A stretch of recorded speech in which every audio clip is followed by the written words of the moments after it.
Shalom Aleichem. Mishnah Yomi for Shabbat Korach continues. We just started chapter 8 of Gittin. We're in the second Mishnah.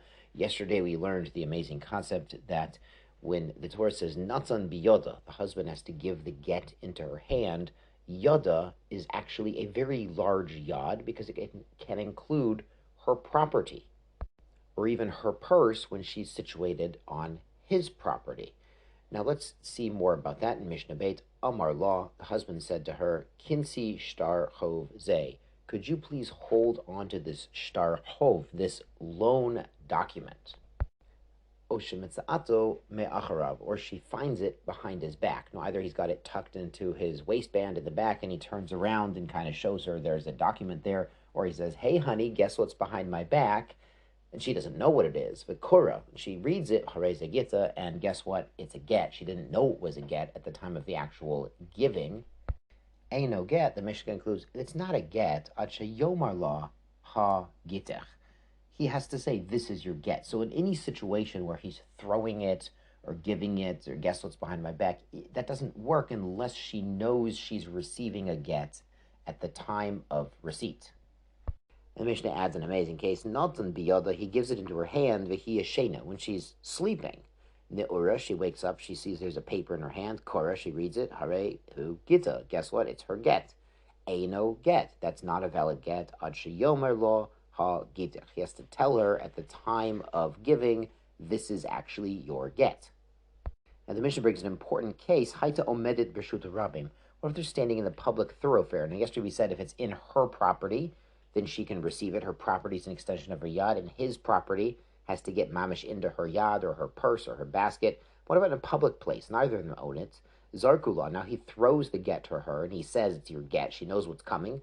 Karov law, if it lands close to her, migareshet, that's a valid divorce. And in the Gemara they explain it's within 4 amot. It's a place she can retrieve it easily. It's mishtamered. It's not going to get destroyed or lost. It's close to her. So within those 4 amot, as long as it's not going to fly away in the wind or anything, it's considered as if she's received it. Karov lo, if it lands closer to him, he doesn't have such a good arm, he never played baseball, ain't a migareshet. It's not a valid divorce. It's still within his personal space. Mechetzi al mechetza, what about right smack in the middle? Migareshet ve'ena migareshet. She's divorced, but not really divorced yet. She would need another get. And if this husband dies, meanwhile, there'd be chalitza and no yibum. Mishnah Gimel continues this theme. V'chen le'inyan kedushin. Same thing with kedushin. V'chen le'inyan achov. And same thing with paying a debt.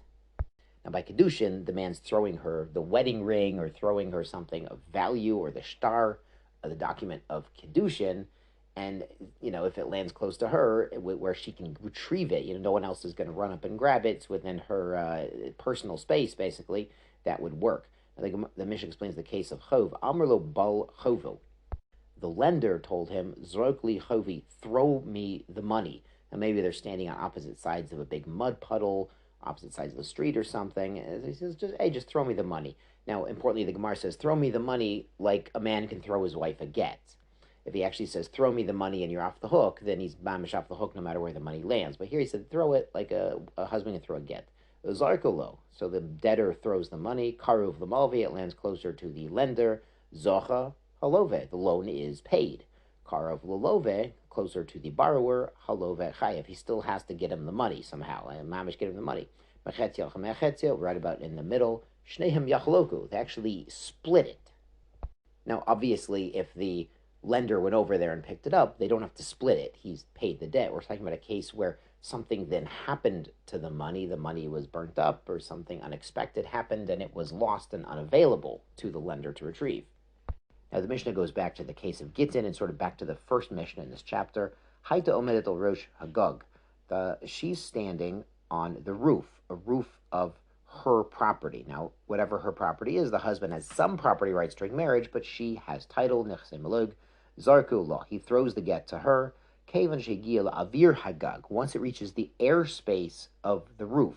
So even though it's still in the air, but it's over the property, over the house, it's going to land on the house. Hare ze migareshet.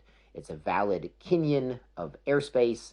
It's about to land on the roof, so it's hers. right at that moment. Now, there's a nafkamina. What if the mazgan on the roof explodes? Something explodes, the boiler bursts or something, and that get is burnt up. Well, it was still a valid receipt. It was still in her yad, even though it had landed on the roof, because it was in her airspace of her property. Hu milmala, if the husband's up on the roof of his own house, vehi milmata, and she is down below in her hatzer, a yard that she owns or a lower house that she owns. Maybe they got married because they had adjoining property, and maybe that wasn't the good way to make the marriage last. Zarkula, now he throws her the get, kevan sheyotza mirshu dagag, once it leaves the airspace of the roof, and now it's over the airspace of her property. So if then nimhak, it gets erased, maybe someone threw a bucket of water out the window, oh nisraf, or suddenly something explodes and it burns up, not something expected, hareze migareshet. She is divorced. It got into the airspace of her property. Obviously, if the husband throws it over a fire that's raging over the pizza oven, that's not considered good. But if he throws the get into her airspace, it's in her airspace of her property, and then something goes wrong, it's as if she actually received the get, even if she never touched it, because the chatzer and the airspace of her property is an extension of her yad. Yashar Kochachem, Shabbat Shalom.